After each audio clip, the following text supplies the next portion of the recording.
नमो भगवते वासुदेवाय। जय श्री कृष्ण, जय श्री हरि ध्वजाय नमः। राधे राधे, हरे कृष्णा। स्वागत है आपका हमारे चैनल त्योहार गाइड पर।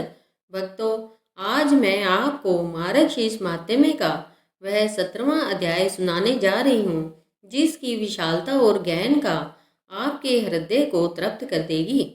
पिछले अध्याय यानी कि अध्याय 16वें में हमने यह परम मधुर कथा सुनी थी कि कैसे एक निर्धन भक्त ने धन के दान के बजाय गौ सेवा और तुलसी सेवा का मार्ग अपनाया और भगवान विष्णु स्वयं साधु बनकर उसकी अंतिम प्यास की परीक्षा लेने आए और निस्वार्थ सेवा से प्रसन्न होकर उसे बैकुंठ का वरदान दिया।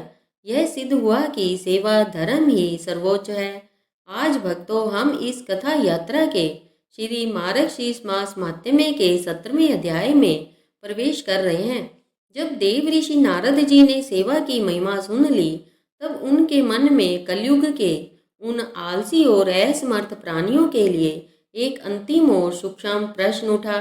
उन्होंने सोचा, हे प्रभु, जो प्राणी स्नान दान या सेवा कुछ भी नहीं कर सकता, क्या उसके लिए भी कोई मार्ग है? क्या केवल भगवान की ध्वजा को यानी झंडे को देखने भर से भी कोई पुण्य मिलता है? आज का यह अध्याय इसी आलस्य और असमर्थता को पुण्य में बदलने वाले हरिध्वज यानी भगवान के झंडे के दर्शन की अमोघ महिमा को समर्पित है। आज ब्रह्मा जी एक ऐसे महान आस्तिक की कथा सुनाएंगे जिसने अनादर से देखा, फिर भी मोक्ष को प्राप्त हो गया। तो चलिए अपने मन को एकाग्र कर कर यह जानने के लिए कि सबसे आसान मोक्ष मार्ग कौन सा है, भगवान श्री कृष्ण के गरुड़ ध्वज का ध्यान करते हुए इस परम दिव्य कथा का रसपान करते हैं। श्री सूत जी महाराज नैमिषारण्य में बैठे शौनक आदि ऋषियों से कहते हैं, हे ऋषियों, जैसा कि ब्रह्मा जी देव ऋषि नारद को सुना रहे हैं, गौ सेवा और विद्या दान की महिमा सुनकर देव ऋषि नारद आनंद से विभोर हो चुके थे, परंतु वे कलयुग के सर्वाधिक आलसी प्राणी का भी उद्धार सुनिश्चित करना चाहते थे। हे पिताश्री, नारद जी ने करबद्ध प्रार्थना की, आपने भक्ति के सभी मार्ग बताए, परंतु इस मृत्यु लोक में बहुत से ऐसे प्राणी होंगे जो इतने दुर्भाग्यशाली और आलसी होंगे कि वे ना तो पानी से स्नान कर सकते हैं, ना उनके पास अन्न है कि दान कर सके, और ना ही उनमें इतना बल है कि वे मंदिर में झाड़ू सेवा लगा सके, अर्थात वे तन मन और धन तीनों से हार चुके होंगे। हे प्रभु, उस सर्वथा असमर्थ प्राणी का मोक्ष कैसे होगा? क्या उन्हें केवल हरि नाम का जाप ही करना होगा, या क्या कोई ऐसा अंतिम और निःशुल्क उपाय है जिसमें केवल इंद्रियों का यानी सेंसेक्स का प्रयोग होता है? क्या केवल कानों से कीर्तन सुनना या आंखों से कुछ देखना भी बैकुंठ दिला सकता है? कृपया कर कर इस आलस्य को पुण्य में बदलने का गुप्त रहस्य बताइए। हे ऋषियों, सूत जी बोले। नारद जी का यह सूक्ष्म प्रश्न सुनकर परम पिता ब्रह्मा जी का हृदय करुणा से भर उठा। वे बोले, हे पुत्र नारद, तुम्हारा प्रश्न कलयुग के प्रत्येक जीव के उद्धार का मार्ग है। हाँ पुत्र, एक ऐसा परम सरल मार्ग है जो आलस्य की अंतिम सीमा पर खड़े प्राणी को भी मोक्ष दे सकता है। वह मार्ग है श्री हरित ध्वजा अर्थात भगवान के ध्वज या झंडे का केवल दर्शन। ब्रह्मा जी ने महिमा बताते हुए कहा, हे पुत्र, मंदिर की चोटी पर जो ध्वजा फहराती है वह कोई साधारण वस्त्र नहीं है। वह ध्वजा उस मंदिर की प्राण शक्ति है। उस ध्वजा पर गरुड़, जो स्वयं भगवान का वाहन है, का चिन्ह अंकित होता है। वह ध्वजा 24 घंटे भगवान का मानसिक पूजन करती रहती है। जो प्राणी मंदिर में प्रवेश नहीं कर सकता, जो पूजा नहीं कर सकता, वह दूर से ही श्रद्धा पूर्वक उस ध्वजा का दर्शन कर लेता है तो भगवान उसके सभी पाप क्षमा कर देते हैं। उन्होंने कहा, हे नारद, दान करने में धन खर्च होता है, स्नान करने में शरीर का बल खर्च होता है, परंतु ध्वजा को देखने से ना धन खर्च होता है और ना ही बल। यह निःशुल्क है और सर्वश्रेष्ठ है। इस सत्य को सिद्ध करने के लिए मैं तुम्हें एक महापापी और महानास्तिक की कथा सुनाता हूँ, जिसका उद्धार केवल ध्वजा के दर्शन मात्र से हो गया। ब्रह्मा जी ने कथा आरंभ की। हे नारद, प्राचीन काल में कौशल प्रदेश में दुर्मति नाम का एक अत्यंत दुराचारी, नास्तिक और महापापी व्यक्ति रहता था। उसका नाम ही दुर्मति, बुरी बुद्धि वाला था, और उसके कर्म भी वैसे ही थे। वह मांस मदिरा का सेवन करता, चोरी करता, झूठ बोलता और साधु संतों तथा देवताओं की घोर निंदा बुराई करता था। भक्ति या पुण्य का उसके जीवन में कोई स्थान नहीं था। देवयोग से वह मार्गशीर्ष का पवित्र मास चल रहा था। उस दुर्मति को किसी संकीर्ण नीच व्यापार के लिए एक दूरस्थ नगर की यात्रा करनी पड़ी। अपनी यात्रा के दौरान वह एक ऐसे मार्ग से गुजर रहा था जहाँ एक पहाड़ी पर भगवान विष्णु का एक प्राचीन मंदिर स्थित था। उस मंदिर की चोटी पर एक लाल रंग की विशाल ध्वजा झंडा फहरा रही थी, जिस पर गरुड़ का चिन्ह बना था। हे नारद, उस नास्तिक दुर्मति के मन में मंदिर के प्रति प्रेम तो क्या, अपमान और तिरस्कार का ही भाव था। जैसे ही वह मंदिर के पास से गुजरा, उसने देखा कि नीचे भक्तों की भीड़ लगी है और भजन कीर्तन का घोष यानी शोर हो रहा है। दुर्मति को क्रोध आया।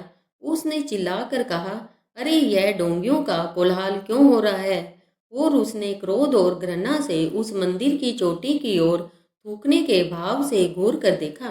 भक्तों, अद्भुत चमत्कार हुआ।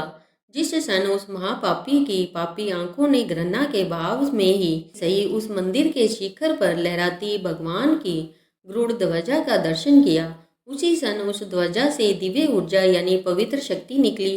वह ऊर्जा उस महापापी के आंखों के रास्ते मार्ग से उसके अंतःकरण यानी आत्मा तक पहुंच गई। वह अज्ञात पुण्य यानी अनजाना पुण्य उसके कर्म खाते में लिखा जा चुका था। कथा के अनुसार दुर्मति आगे चला गया, परंतु अपने पापों का बोझ और काल की अटलता के कारण वह कुछ ही दूर जाकर अचानक गिर पड़ा और प्राण त्याग यानी मर गया। जैसे ही दुर्मति ने देह त्याग किया, यमराज के महाभयंकर दूत यानी यमदूत लोहे के पास यानी फंदे लेकर उसकी आत्मा को घसीटते हुए नरक की ओर ले जाने लगे। उन्होंने अपने मन में अट्टहास किया, आज इस महापापी को कुंभी पाक यानी सबसे भयंकर नरक की घोर यातना मिलेगी।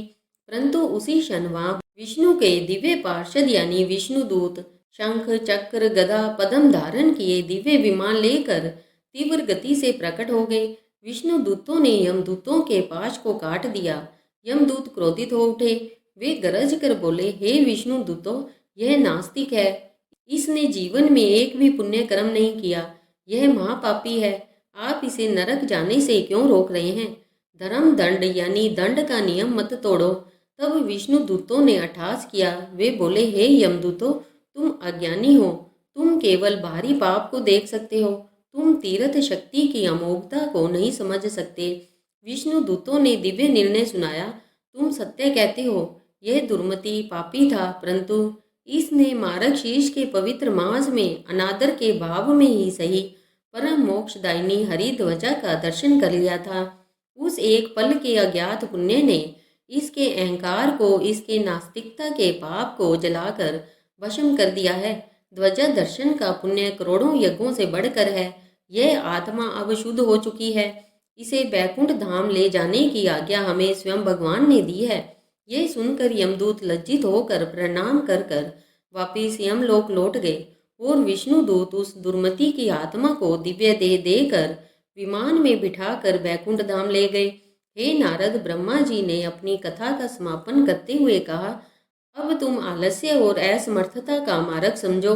जो मनुष्य तन मन और धन से हार चुका हो, जो तप नहीं कर सकता, दान नहीं कर सकता, वो केवल श्रद्धा से भगवान के मंदिर की ध्वजा का दर्शन ही कर ले या हरि कीर्तन को सुन ले, यह दर्शन पुण्य ही मार्गशीर्ष मास में मोक्ष का सीधा मार्ग बन जाता है। इसलिए हे पुत्र, कलयुग के मनुष्यों को जाकर बताओ कि यदि वे मार्गशीर्ष मास में पूर्ण नियम का पालन नहीं कर पाते तो भी चिंता ना करें। वे केवल तीर्थ स्थान यानी मंदिर की ओर देख ले। वह दर्शन ही कृपया कर कर उनका उद्धार अवश्य कर देगा। भक्तों, यह था मार्गशीर्ष माध्यम का 17वां अध्याय। इस अध्याय ने हमें यह आश्वासन दिया है कि अंतिम क्षण तक भी आशा नहीं छोड़नी चाहिए। यदि आंखें खुली है तो भगवान की ध्वजा का दर्शन कर कर भी मोक्ष पाया जा सकता है। उम्मीद है कि आपको मार्गशीर्ष माध्यमिक के 17वें अध्याय की यह दिव्य, विस्तृत और भावपूर्ण कथा पसंद आई होगी।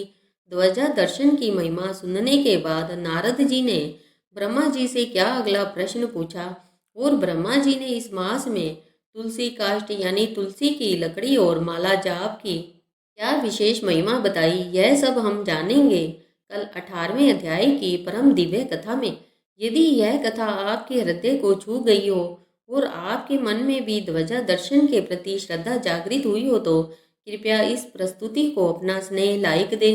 इस पुण्य कथा को अपने तक ही सीमित ना रखें, इसे अपने परिवारजनों और मित्रों के साथ साझा या शेयर अवश्य करें ताकि वे भी जान सके कि मार्गशीर्ष मास में तीर्थ दर्शन मात्र का कितना बड़ा महत्व है।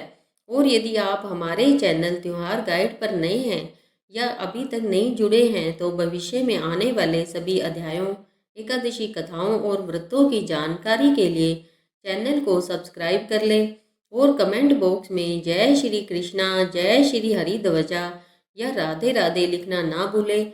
भगवान श्री कृष्ण की असीम कृपा आप सभी भक्तों पर सदा बनी रहे, इसी मंगल कामना के साथ अब मुझे आज्ञा दीजिए। राधे राधे, हरे कृष्णा।